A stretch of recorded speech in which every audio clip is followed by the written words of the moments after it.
Hey friends, how is it going? Since you're watching this video, I take it that you're safe and sound and even up for a little challenge with me, Ola Янкова, a senior teacher in Green Forest. And a challenge it is. Today, we'll learn about mixed conditionals and practice using them. This lesson is provided to you by Green Forest English School and our interactive platform for teachers and learners, Smarte. It will last about 30 minutes. Before we start though, subscribe to our channel for more videos on learning English. Done?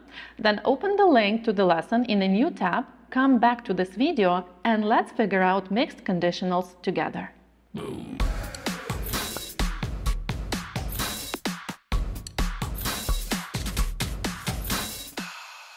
The topic of our today's lesson is one of my favorite topics ever, mixed conditionals. We'll discuss what they are, why we use them, and how to know which one to go for. Our lesson is for students with B1 and higher level of English. It will consist of a short presentation with examples and 4 interactive tasks with keys. Each task we will complete during this class has 3 buttons at the end: check, answers, reset. When you press check button, you will see if your answers are right or wrong. When you press answers button, you will see the correct answers. Press it again to go back to your answers. When you press reset button, all your answers will disappear and you will be able to do the task once again. Let's get rolling. I'll start with a short recap of all conditionals, which I'm sure you already know pretty well or have at least heard of. There are 4 of them. Conditional 0 talks about laws of nature, general truths, things that are always true. We use present tenses, mainly present simple, in both parts. If I don't drink coffee in the morning, I'm really grumpy. 100% true about me.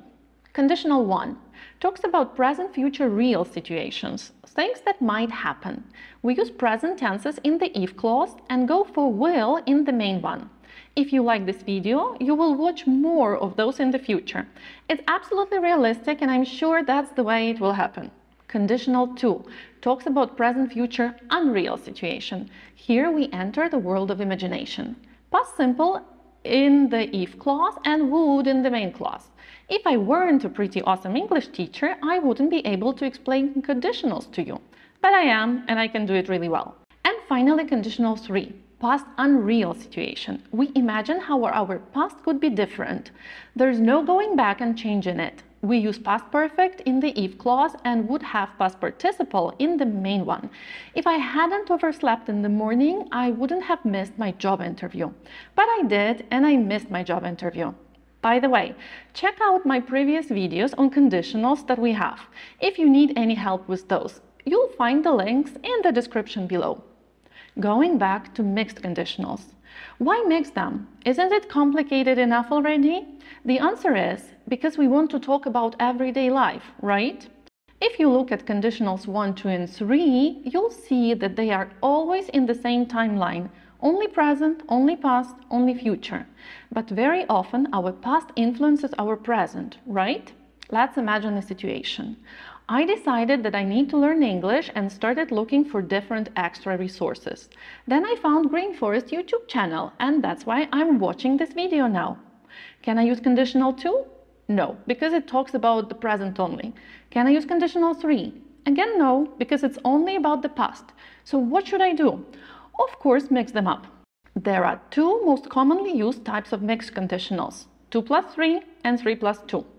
The numbers stand for the conditional parts which we take to create our mixed conditional. Let's look at 3 plus 2 first, because it's a bit easier to understand. We've got a condition in the past and a present result in such sentences. Basically, we imagine how our past actions or events in the past could influence or change our present. The example about English I mentioned is going to be just this. If I hadn't decided to learn English in the past, I wouldn't be watching this video now. We use past perfect, conditional 3, in the if clause, and would plus verb, conditional 2, in the main clause, 3 plus 2. Well, over here we use would plus be doing something to emphasize the process at this moment. Shout out to continuous tenses and forms, which can also be used in conditionals. Let's check out more examples from the chart.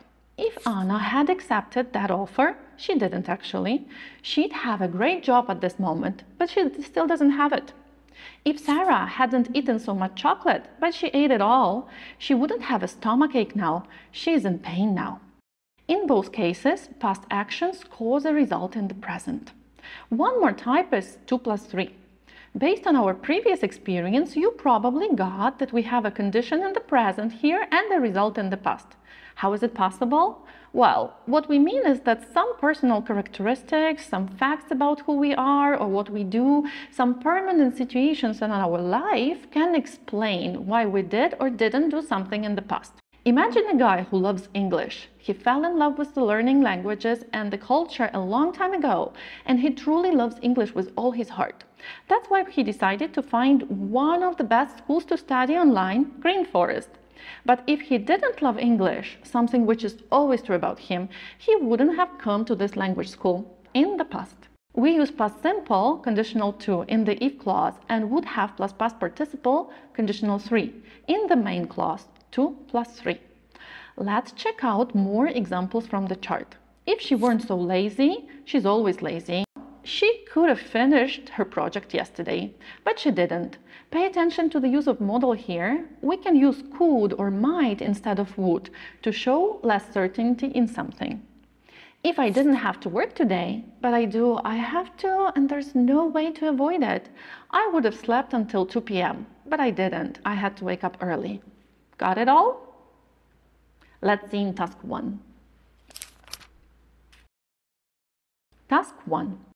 In this task, you will see 8 statements about mixed conditionals. Look at the statement and decide whether it's true or false. Click on your choice to see if you got it right. Flip the card for explanation. You've got 5 minutes for the task.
I hope you got all of those correct.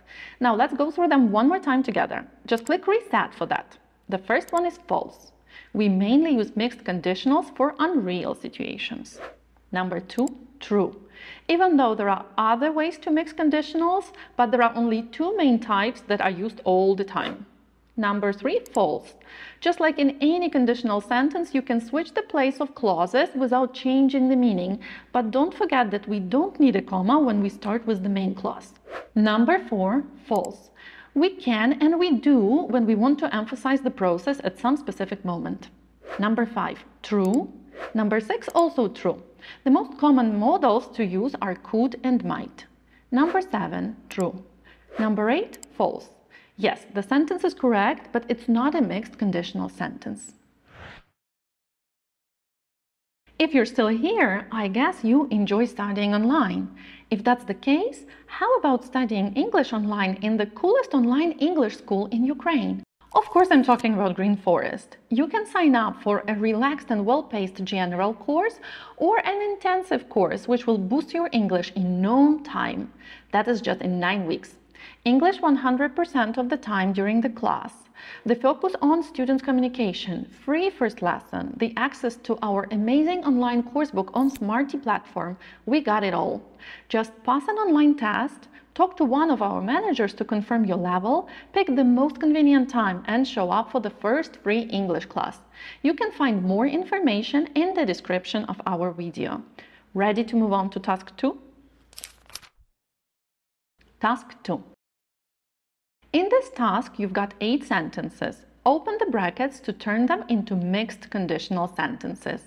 Pay attention to the time markers. They could help you figure out which part of conditionals to use. Let's look at sentence 1 together. If I had more money, that laptop yesterday. We've got a condition in the present, if I had. Obviously, I don't have money. And the time marker yesterday. So we should use the form of conditional 3 here. Would have bought, but I didn't. Now it's your turn. You've got 7 minutes for the task. Once you're done, press check.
Did you get everything right? Sure hope so. Let's check out sentence number 8. Did you find time markers here? Actually, there's a phrase, when there was a chance. It's in past simple, a clear reference to the past. Not always our time markers are obvious, like today or yesterday. Sometimes other tenses in the clause show us what time we refer to. There was one more time marker like that over here. Can you find it? It's in sentence 5, as you are, a reference to the present. Let's go on to task 3. Task 3. In this task, we've got yet again 8 sentences. Your task is to choose the correct option in each sentence. Be attentive, not all the sentences are mixed conditionals. You've got 5 minutes for the task. Press check once you're done.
Which sentences weren't mixed conditionals? Actually, quite a few. Number 1, conditional 3, all about the past. Number 5, again, past only, pay attention to hadn't been sitting. We talk about the process here, which lasted for hours. That's why we go for continuous. But there's something else about the sentence I'd like to point out. There are two main clauses here with different result, one in the past and one in the present. So it's got a conditional 3 and a mixed conditional together in one sentence. If she hadn't been sitting, we wouldn't have met. We did in the past. If she hadn't been sitting, we wouldn't be together. We are right now. Pretty cool, right? And the final task for today, task 4. Task 4. In this task, we've got 9 situations. We need to rewrite the sentences into mixed conditionals using the first words given. Let's look at our example together. Rachel hasn't saved enough money. Yes, the sentence is in present perfect, but technically it's about the past. She didn't do it before now. So she can fly to Barcelona with us. This is about the present or future. So her past influences her present and future, which means we will use 3 plus 2 mixed conditional. If she had saved enough money, she could fly to Barcelona with us. Now your turn. You've got 8 minutes for the task. Check yourself once you're done.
Which sentences didn't have commas in them? Number 2, 5, 6, and 8.